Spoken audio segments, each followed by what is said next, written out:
Fin dalla prima elementare ci hanno insegnato che l'ultimo mese dell'anno è dicembre, però non è sempre stato così. Prima dell'avvento del calendario gregoriano, l'ultimo mese dell'anno era febbraio, quindi il primo dell'anno era marzo.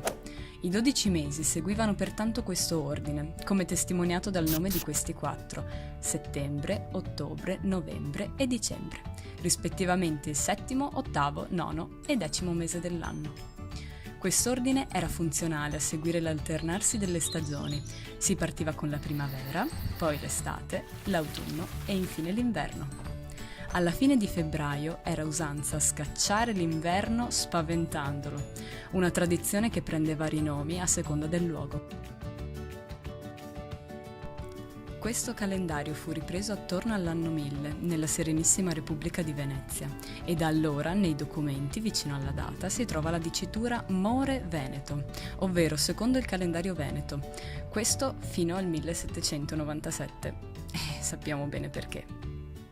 Se ti è piaciuto il video metti like e condividilo con i tuoi amici.